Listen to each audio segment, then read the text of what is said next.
In this very last set of try this problems, we're going to be using integration to solve initial value problems. And so far, when we've done integration or taken the antiderivative, we found the general antiderivative. But now we are given an initial value, and with that initial value, we can find the specific antiderivative. So for problem A, we're given dy over dx equals 3x to the negative 2. And in order to find the original equation, y, we're going to have to take the antiderivative or integral of 3x to the negative 2. All right, so I can pull the 3 out front.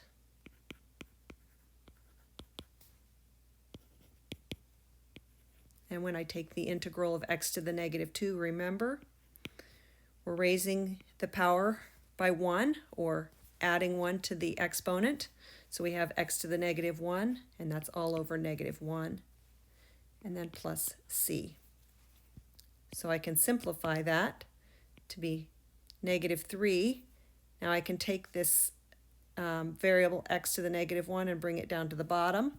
So now that becomes negative 3 over x to the positive 1 plus c. All right, that is my general antiderivative.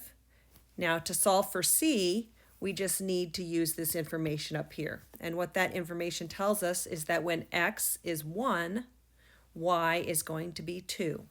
All right, so this is going to be 2 when x is 1. So we have then 2 equals negative 3 plus c, and so c equals 5. And so if I plug that in up here, I get my answer of y equals negative 3 over x plus 5. And that is my final answer.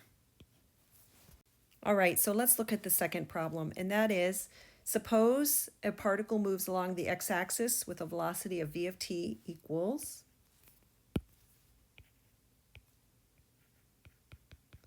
(6t squared minus t). And we want to find the particle's position, s of t, assuming that initial condition. And so remember when we were introduced to the concept of position and velocity and acceleration, in order to get from position to velocity, we needed to take the derivative, didn't we? So now we're trying to get from velocity back to position, and so we would need to take the antiderivative.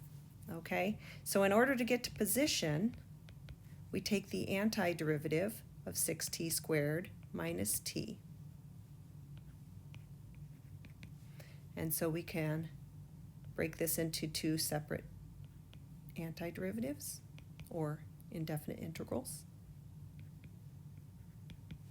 And we can even pull the 6 out front if we want to, but I'm not going to do that step.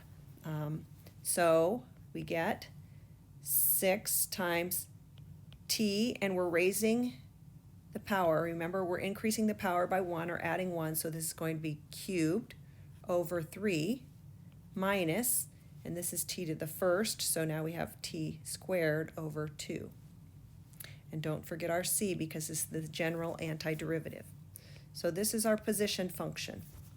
I'm going to simplify it so it's a little easier to look at. This is going to, 6 over 3 is just 2, so this is 2t cubed minus 1/2 t squared plus c. All right, that's s of t. And now we can use our initial value. We're given that s of 2 equals 4. So we know that when t equals 2, we have a s of t value of 4, or our position is 4. So we can use that to solve for c. So we get 4 equals 2 times 8 is 16 minus 1/2 times 4 is just 2. So we get 4 equals 14 plus c, and that means that c equals -10. So our specific position function in this case is s of t equals 2t cubed minus 1/2 t squared minus 10. And that's our answer.